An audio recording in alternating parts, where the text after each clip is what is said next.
ပရာဟိတဆိုတာသူတစ်ပါးအတွက်စေတနာထားလှုပ်ဆောင်ခြင်းကိုရည်ညွှန်းတဲ့ပါဠိစကားပဲဖြစ်ပါတယ်။သူ့ရဲ့အဓိပ္ပာယ်ကတော့ပရသူတစ်ပါးဟိတအကျိုးကိုပေါင်းစပ်ထားပြီးတော့လူအဖွဲ့အစည်းဒါမှမဟုတ်ရင်အခြားသူရဲ့ကောင်းကျိုးအတွက်မိမိအကျိုးကိုဆွံ့လွတ်လှုပ်ဆောင်ခြင်းလို့အဓိပ္ပာယ်ရပါတယ်။မြန်မာနိုင်ငံမှာပရဟိတလုပ်ငန်းတွေကိုဘာသာရေးလူမှုရေးနဲ့ပြည်သူ့လုပ်ငန်းများအဖြစ်ကျယ်ပြန့်စွာလှုပ်ဆောင်လာကြပါတယ်။ဘုန်းတော်ကြီးတန်ဃာတော်များဥဆောင်တဲ့ပရဟိတအဖွဲ့များလူငယ်များရက်ရွာအတိုင်းအဝိုင်းများပါဝင်တဲ့စေတနာဝန်ထမ်းလှုပ်ရှားမှုများနဲ့မြန်မာနိုင်ငံရဲ့ပရဟိတမိခင်ကြီးခိုင်နှင်းဝေဖောင်ဒေးရှင်းအပါအဝင်အခြားသောပရဟိတဖောင်ဒေးရှင်းအဖွဲ့များစွာလည်းရှိပါတယ်။ပရဟိတလုပ်ငန်းများမှာငွေကြေးစီစဉ်မှုကလည်းအလွန်ကိုအရေးကြီးပါတယ်။ပရဟိတဆိုတာကလူအများရဲ့ယုံကြည်မှုစေတနာနဲ့အများအကျိုးကိုလှုပ်ဆောင်ခြင်းဖြစ်တဲ့အတွက်ငွေကြေးစနစ်ပွင့်လင်းမြင်သာမှုနဲ့တာဝန်ယူမှုရှိရပါမယ်။အခုလက်တလောမှာလူပြောများနေတဲ့ခိုင်နှင်းဝေဖောင်ဒေးရှင်းရဲ့ငွေကြေးစီစဉ်မှုနဲ့ပတ်သက်ပြီးတော့ပြပြပေးရှင်းပါတယ်။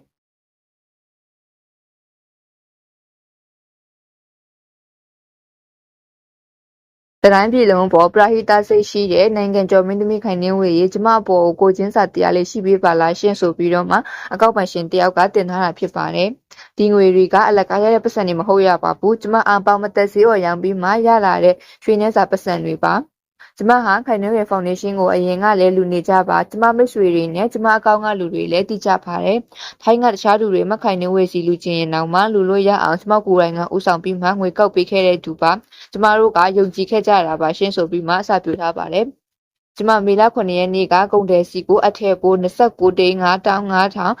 30နီးပါးလွှဲရမှာကိုမခိုင်နှင်းဝေရဲ့ဖောင်ဒေးရှင်းအကောင့်ကိုမလွှဲမိခဲ့ပါတယ်။ကျမတို့ဘက်ကမှားလွှဲမိချင်းတနင်္လာအတွင်းလူကိုယ်တိုင်ရုံငိုတပြောခဲ့ပါတယ်။ရုံဘက်ကမခိုင်နှင်းဝေပျော်ဖွယ်ရောက်နေလို့နောက်5ရက်နေမှပြန်လာမယ်အခါကျမှလာခဲ့လို့ပြောပါတယ်။သူတို့ချိန်နဲ့ရက်ရောက်သွားပြန်တော့ဘန်နံပါတ်မပုံတင်အရှိအနောက်ဘန်စတိတ်မန့်တွေတော့ယူခိုင်းလို့ယူပေးခဲ့ရပါတယ်။အဲ့ဒီအချိန်ထိလည်းရုံဝင်တန်းနဲ့ပဲတွေ့ခဲ့ရတာပါ။ရုံးဝင်တန်းတွေရဲ့ဆက်ဆံရေးကလည်းကျမတို့လူပို့သွားတဲ့အချိန်ဆက်ဆံရေးနဲ့ငွေမားလွှဲလို့ပြန်သွားတောင်းတဲ့အချိန်ဆက်ဆံရေးကအရန်ကိုကွာခြားမှုရှိပါတယ်။ကျမတို့မှာသူများပတ်စံကိုအလကားတောင်းနေရတယ်လို့မျိုးတိမ်ငင်မှုကိုခန်းစားခဲ့ရပါတယ်။အဲ့ဒီမှာသူတို့တောင်းတာပေးပြီးမှသူတို့အစင်းစစ်တင်ရမှာမို့နောက်ထပ်4-5ရက်ကိုထပ်ဆောင်ခိုင်းပါတယ်။ဆောင်ခိုင်းတဲ့ရက်ပြည့်လို့ဖုန်းခေါ်တဲ့အခါမှာဖုန်းမကင်လို့လူကိုယ်တိုင်တွဲမိတဲ့အခါတောင်တကုံမျိုးနယ်ရုံ9ထောက်ခံစာတွဲယူခိုင်းပါတယ်။လူနယ်ရုံကလည်းသူတို့နဲ့မဆိုင်ဘူးအဲ့လိုလုပ်ပေးရတယ်လို့လုပ်ရိုးလို့စင်မရှိဘူးလို့ပြောပါတယ်။သူ့ရုံကိုကျမတို့ပြန်သွားတဲ့အခါသူ့ဝန်ထမ်းတွေကကျမတို့အပေါ်မရှိမငန်းမတူတူမတန်တို့ဆက်ဆံပြောဆိုခဲ့ပါတယ်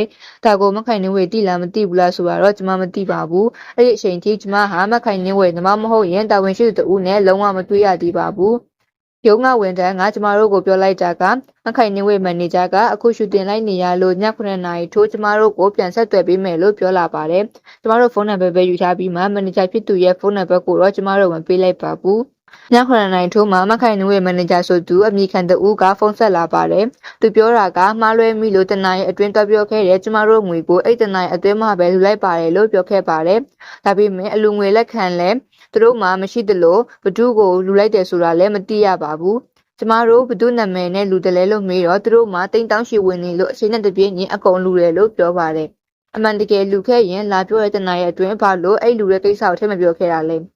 ကျမတို့မှားလွဲတာတေချာတဲ့ခိုင်လုံနဲ့တက်တေရဆင်စစ်ယူခိုင်းပြီးမှလူလိုက်ပြီးလို့အလွယ်ပြောတာကိုဘယ်လိုယုံရမလဲ။မန်နေဂျာဆိုပြီးဖုန်းလက်ခံပြောပြီးတဲ့သူကမခိုင်နှင်းဝေရဲ့မန်နေဂျာအစစ်ဟုတ်မဟုတ်ဆိုတာကိုလည်းကျမတို့မသိရပါဘူး။အပြင်မှာလည်းတစ်ချိန်မှမတွေ့ခဲ့ဘူးလို့မသိပါဘူး။လူလိုက်ပြီးလို့ပြောတဲ့အပြင်ဒီပတ်စံကိုလိုချင်ရင်သူတို့ကနေပြီးတော့ကိုအစစ်စစ်တင်ပေးရအောင်မယ်လို့ပြောပါသေးတယ်။ပတ်စံ330ကဒီလောက်အစစ်စစ်လုပ်ရမယ်လို့မသိခဲ့ရပါ။ငွေဝင်တော့ကတော့ဘဒုစီကဝင်လာမှမစစ်စစ်ပဲပြန်ထွက်ခါမှနေပြီးတော့ထိစီရင်တင်ရတယ်လို့သိရပါတယ်။နေပြီးတော့ထိတင်တာကိုကျမတို့ကဖချိန်ထိစောင့်ရမလဲလို့မေးတာကိုအချိန်တိကျမသိပါဘူး။သူတို့ကိုပဲယုံကြည်ပြီးစောင့်ရမယ်လို့ပြောလာပါတယ်။ကျမတို့ကဒီလိုစကားတွေရှင်းနောက်မညီမျိုးစုံဖြစ်လာတော့ဘယ်လိုယုံရမလဲလို့မေးတဲ့အခါမှာမယုံရင်တရားဥပဒေအတိုင်းလို့ပြောပါတယ်။ကျမလမ်းစဉ်အတိုင်းလို့ဖို့ KPZ ဘန်မန်နေဂျာနဲ့တွေ့ခဲ့ပါတယ်။ဘန်ကပြောတာကမားလွဲမိရဲ့လူကိုတိပြီးပဲလူအရှင်းရှင်းအရင်တောင်းမှုပြောပါတယ်။တောင်းလို့မရဘူးဆိုဒါကသူတို့ဘက်ကလိမ်လည်မှုမြောက်သွားပြီလို့ကျမတို့ကိုစကန်မှာတိုင်ချက်ဖွင့်ရမယ်လို့ပြောပါတယ်။စကန်ကိုတိုင်ချက်ဖွင့်တဲ့အခါမှာသူတို့အကောင့်ကိုကျမတို့ငွေရှိသေးလားဆိုပြီးဘန်ကသူတို့အကောင့်ကိုစစ်ကြည့်တဲ့အခါမှာငွေအမောက်ကတိန်းပေါင်းများစွာရှိနေပါတယ်။အဲ့ဒီအတွက်ကျမဘက်ကတိုင်ချက်ဖွင့်ခဲ့ရင်သူတို့ရဲ့အကောင့်ကပိတ်ခံရမယ်လို့ဘန်ကပြောပါတယ်။ဒီတိန်းပေါင်းများစွာက9ရက်တသမီးတွေရဲ့အလူငွေလို့ကျမယူဆပါတယ်။ အဲ့ဒီအတွက်မန်နေဂျာဆိုသူကအလွယ်တကူဥပဒေအတိုင်းလုပ်ပြောပေမဲ့ကျမမလုပ်ခဲ့ပါဘူးကျမဟာကျမရွှေနှဲစာကိုပြန်လုံချင်ုံတက်ပါမခိုင်နေဝေရဲ့နာမည်ဂုဏ်တိခါကိုလည်းထိခိုက်စေလို့စိတ်မရှိပါဘူးကျမရွှေနှဲစာလေးကိုပဲပြန်လို့ချင်လို့မြတ်တာရက်ခံတာပါဒီဖြစ်စဉ်အစအလယ်အဆုံးကျမမှာလူသက်တွေ recorded တွေစာသက်တွေအကုန်လုံးရှိပါတယ်လိုအပ်ရင်ကျမတို့ကပြတ်တက်ပြီးသွားမှာပါကျမဟာရွှေနှဲစာတစ်တစ်ချက်ကအစကျမတန်မိုးထားပါတယ်ဒီဖြစ်စဉ်ဟာကျမပေါ်မတရားဘူးလို့ခံစားရပါတယ်သူ့ဝန်ထမ်းတွေရဲ့လောက်ရက်ကိုမခိုင်နေဝေတီမတီကျမမသိပါဘူးမခိုင်နေဝေတီအောင်ကိုရှယ်ပေးကြပါဝေမျှပေးကြပါမြေတားရက်ခံပါတယ်ဆိုပြီးတော့မှအကောက်ပိုင်ရှင်ကတော့တင်ထားတာဖြစ်ပါတယ်မခိုင်နေဝေအနေနဲ့လည်းဒီလိုမျိုးငွေကြေးပြဿနာတွေကိုတည်တည်ချာချာဖြေရှင်းပေးတဲ့နယ်လို့ထင်ပါတယ်ဒါမှသာလူအများရဲ့ယုံကြည်မှုကိုဆက်လက်ထိန်းထားနိုင်မှာပဲဖြစ်ပါတယ်